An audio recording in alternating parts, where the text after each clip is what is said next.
Welcome to shorthand Gurukul. ये dictation 80 word पर minute की है। स्टार्ट होगी 5 सेकंड के बाद।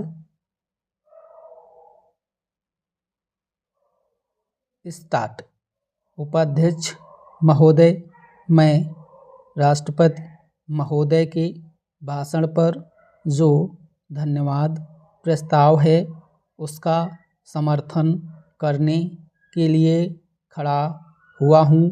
मुझे इस बात की खुशी है कि हमारी सरकार ने समाजवाद का केवल नारा ही नहीं लगाया है, बल्कि समाजवाद को मूर्त रूप देने के लिए कदम भी उठाने प्रारंभ कर दिए हैं। सबसे बड़ी बात तो यह है कि गरीबी हटाओ, गरीबी मिटाओ यह केवल आंदोलन ही नहीं रहा, बल्कि इसको कार्य रूप में परिणत करना भी आरंभ कर दिया है। इसके लिए मैं अपने प्रधानमंत्री को जितना भी धन्यवाद दूं वह थोड़ा ही है। मुझे आपसे यह भी कहने का साहस हो रहा है कि सरकार ने इस समय हमारे पहाड़ी क्षेत्रों को पूर्ण राज्य का दर्जा दे दिया है। आज तक तो वे बिल्कुल पिछड़े हुए थे। मैं आपसे यह कहने का भी साहस कर रहा हूँ कि पहाड़ी और सीमा के क्षेत्रों को राज्य का अधिकार तो दे ही दिया गया है, उनको यह अवसर भी दिया गया है कि वे अपने पिछड़े हुए इलाकों को उन्नत बनाने के लिए स्वयं प्रयत्न करें और अपने पैरों पर खड़े हों। लेकिन मुझे बड़े दुख के साथ आपके सामने यह कहना पड़ रहा है कि हमारे उत्तर प्रदेश के जो पहाड़ी ज़िले हैं वे आज भी बहुत ज़्यादा पिछड़े हुए हैं और उनको कोई देखने वाला नहीं है।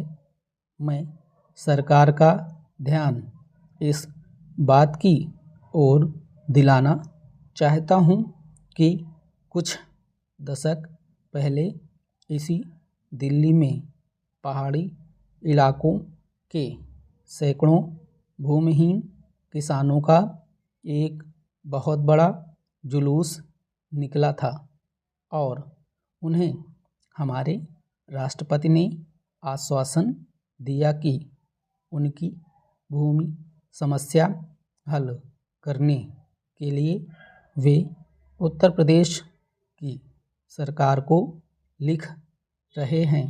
लेकिन आपको सुनकर आश्चर्य होगा कि कई वर्ष बीत गए हैं, किंतु एक चप्पा भूमि भी किसी भूमिहीन को आज तक नहीं दी गई है। हमारे भूमिहीन किसान कभी जेल में सड़ते हैं और कभी कहीं मारे फिरते हैं, लेकिन भूमि उन्हें नहीं मिली।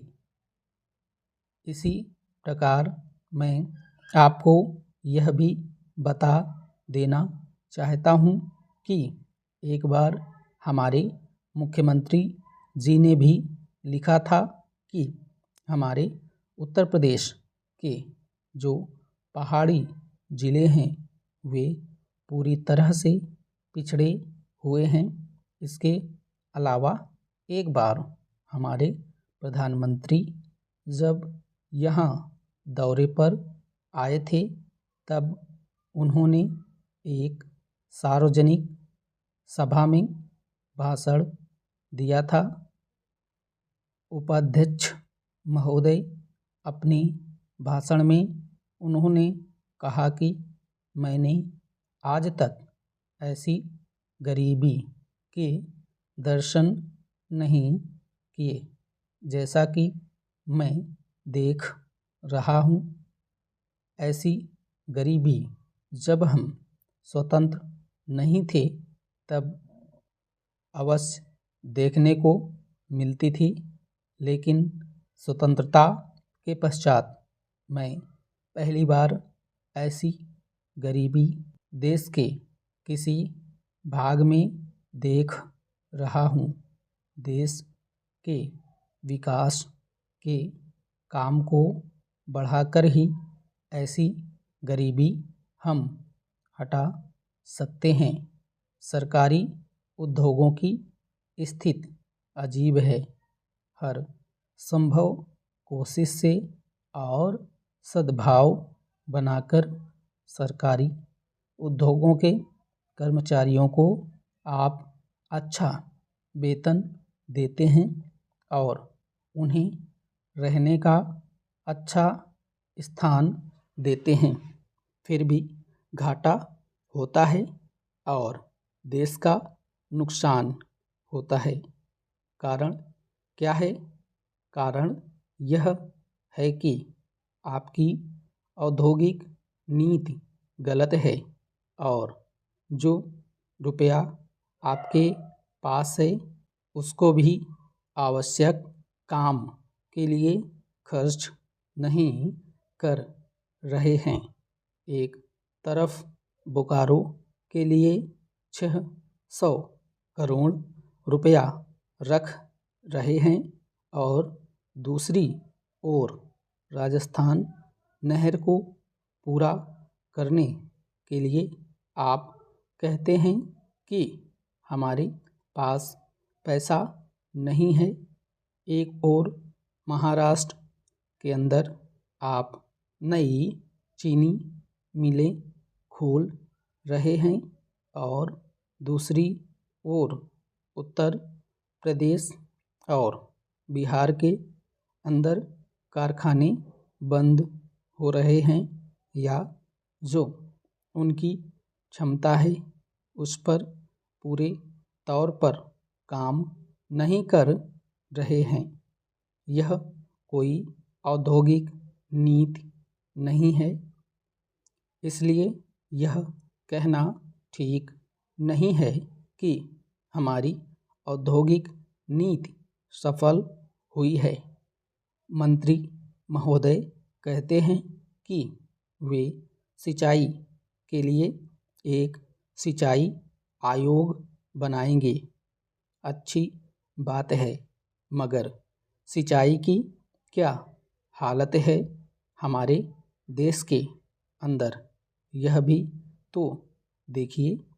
जिस समय हमारे देश में कोसी बांध का काम शुरू हुआ था उस समय पाकिस्तान ने एक बांध पूरा कर लिया था।